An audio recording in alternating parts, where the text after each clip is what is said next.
Hi again, everybody in Fine Arts 104. Hope your spring break went well, whatever break means in the present context of things. But we're back at it. We got another month of class here in front of us before the end of the semester. So hopping back onto YouTube, and I'm looking forward to maybe seeing you pop into Zoom sometime. So jumping back into things, just kind of covering some class related business quickly. We will Sorry, I'm just making sure I got all my ducks in a row here. We'll keep on doing with things the way that we have for the most part in those 2 weeks that we had before spring break there. But I do want to mention I'm leaning towards altering part of how I had set up the class after the semester got thrown up into the air. It had seemed to me that the screening responses and the discussion boards got a little redundant when I was asking you to give a written response to the screening that you chose, and then also asking you to discuss it in the board with your classmates. It kind of felt like it was just reiterating the same general points for a lot of people, which is understandable. I get it. And so I'm leaning towards changing that up. And if you have thoughts about this, do feel free to let me know. Perhaps dropping the screening responses, the like submitted files, and just moving to having people do 2 posts a week on the discussion boards. One discussing the previous week's screening, and the next discussing the topic of that week's video lecture, reading, that sort of thing. I'm leaning towards doing that. Let me know if you hate this idea. I have my doubts that people will hate it, but let me know. And Yeah, I'll make sure that things are clear and up to date for everybody as best I can. The other thing I wanted to mention is that I'd made an announcement about this right before spring break, but we had the bad luck of going into lockdown right as I was going to need access to campus materials in order to provide some supplementary readings because the textbook that we use in class is not my favorite, was not chosen by me, and it doesn't include the things that I would have liked it to include, such as, the topic for this week. So I decided.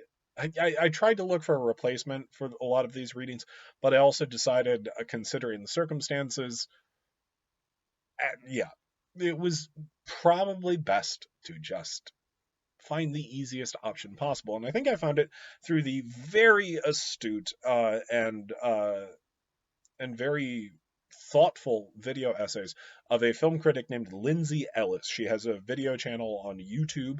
If you have not watched her before, I highly recommend it. She is as good. You'll probably get more film instruction from her than me, in all likelihood. Um, and she has a really great series where she talks about the Transformers movies and runs them through critical modes of analysis. And that's exactly what we're trying to do in the last month or so of class here.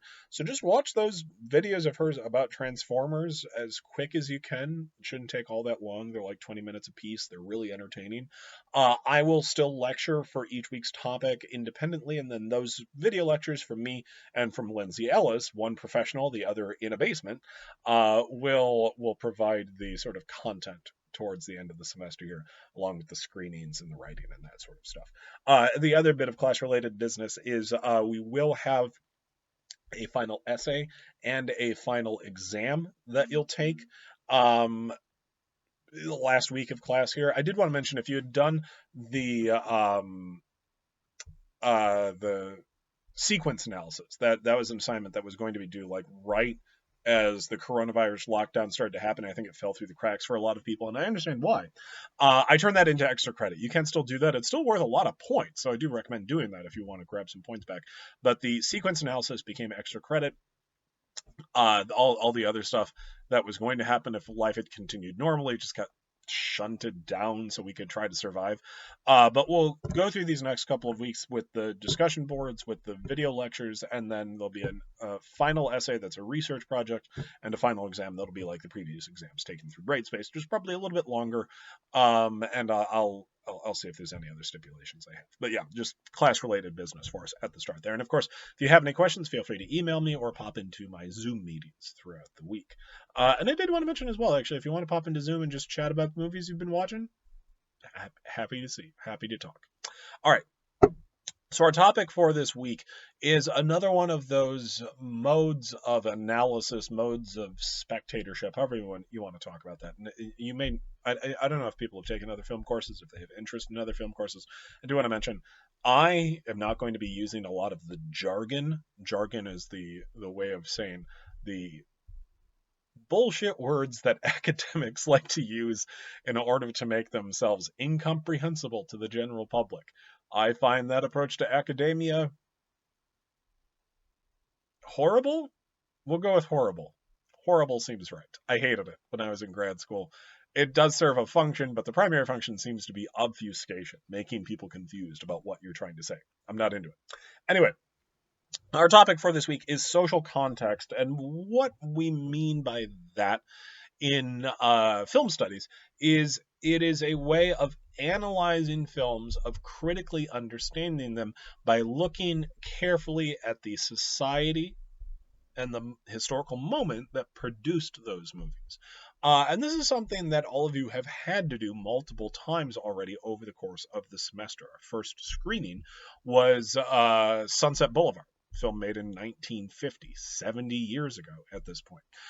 And so, in order to appreciate Sunset Boulevard, you had to, on some level, adapt yourself to the style of the film. And the style of the film is, to some large degree, a reflection of the context in which that film was produced. Style, as we talked about a couple of weeks ago, is usually something that is influenced by the filmmaker's choices, but also things like budget, things like the tradition at the time, all of those sorts of things. But for us as spectators in 2020, watching Sunset Boulevard also requires us to not judge it by the same standards we might judge a brand new movie in 2020. If you've watched anything on streaming platforms over the past couple of weeks or something that was produced and released recently, it will have a very different look, a different feel, a different level of familiarity compared to something like Sunset Boulevard or Rear Window or Citizen Kane, those movies that we had watched from back in the 1940s and 1950s. So part of social context is being able to do that little mental trick, I guess you might say, of adapting yourself to looking through things as if you were watching it in the time that it was filmed. Now, that's not ever going to be completely possible, of course. None of us, no matter how well we know cinema history, know general history, are going to be perfectly adept at jumping back in time and knowing every little gesture, every little reference, just how these movies would have sat in the popular culture of 1941 or 1950. But we certainly should do our best to understand, what social circumstances, what industrial circumstances, what political circumstances all these films were being made in. Citizen Kane provides a really good example of that. Citizen Kane covers the years from 1870 to 1940, and it comes out in 1941. And if you're watching that movie in 1941, it would feel like you are seeing the recent past up on screen. It would be like watching a movie today depicting the years from 1950 to 2020, same 70-year span right there. So the more remote parts of it are probably stuff that's already faded a little bit into legend. Think of how, I don't know, Stranger Things has already mythologized 1980s youth movies and youth stories to some degree. The same would definitely be true of a Citizen Kane made in 2021. Though, dear God, nobody makes Citizen Kane 2021. Nobody needs that. But for us today, 70 years on, there's a lot of parts of that movie that are, I wouldn't say incomprehensible, but certainly are more remote than they would have been in that time period. And studying the film, looking at how people talked about it at the time, maybe looking into the references that the film makes towards the general history that it's covering, is a way of enriching what that film means. And if you want a sense of what I mean by this, there's a great documentary, I bet you can find it all online, that was made back in the 1990s, all about Citizen Kane. It's called The Battle Over Citizen Kane. And what it's basically doing is trying to take this famous movie and put it into the social context in which it was created, the historical circumstances, the biographies of the major people involved with it, and how it became such a controversial classic. So this is a way of maybe looking at historical films. Social context is also often used as a way of understanding national cinemas. National cinema, what we mean there, is the particular output of a country, a nation state, as with the movies sort of reflecting the national identity, you might say. And that is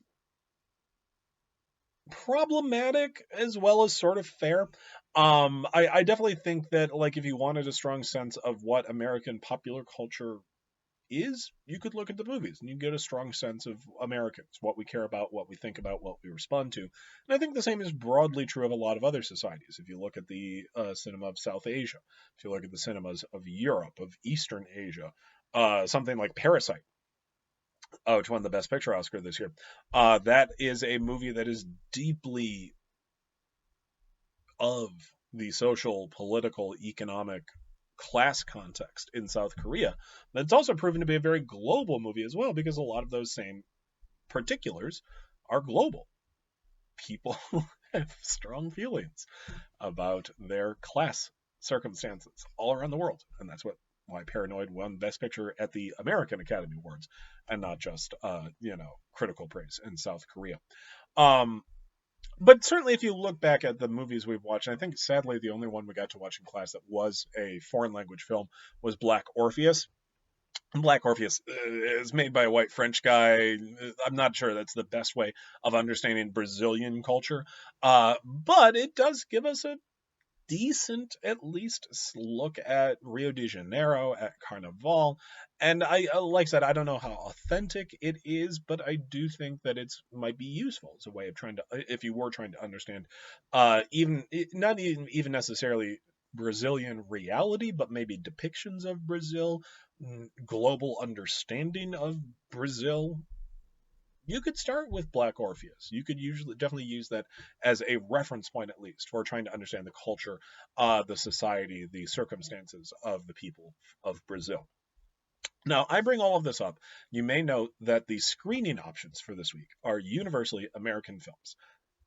And I did that for a reason. I have used social context as a lesson in the past as a way of trying to look at other countries' circumstances. And I think you can do that to some degree. But I also think it's a really useful thing for looking at our own circumstances. The movie I would have been showing you if class had carried on like normal is Get Out. What did you even call that? The satirical race thriller, I guess, that was written and directed by Jordan Peele, that came out back in 2017. I think that is a great movie to look at in the realm of social context.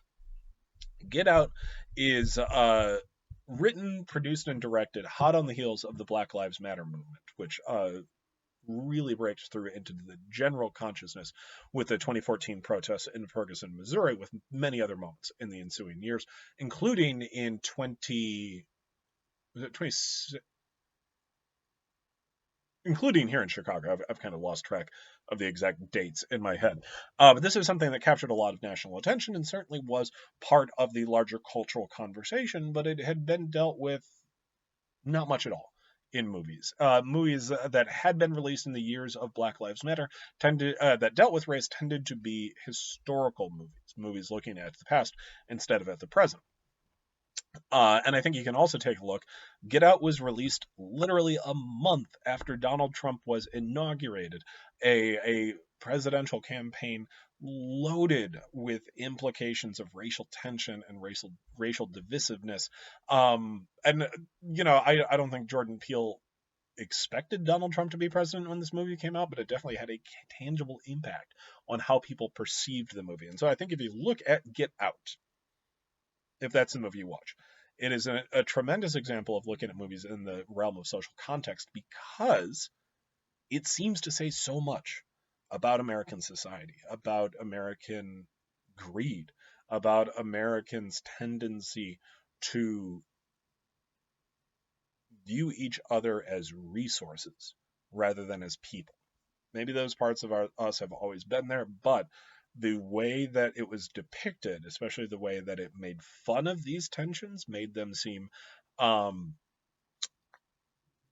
seem recognizable. The I would have voted for Obama a third time if I could have, just a perfect line. It's like I said that out loud to multiple people, and then the movie did that, and I went, "Oh no, I'm that guy." That's a really good example of social context. It seems to speak directly to American society in that moment and tells a lot about American society in that moment. So if you want to watch Get Out, it's great. Do so. But there's plenty of other movies that I had picked out that I think also say interesting things about American society and culture in the times and in the ways that they were made. So if you've got any questions about this, you can, of course, email me or pop into Zoom. But I hope this has clarified things for you. All right. See you next week.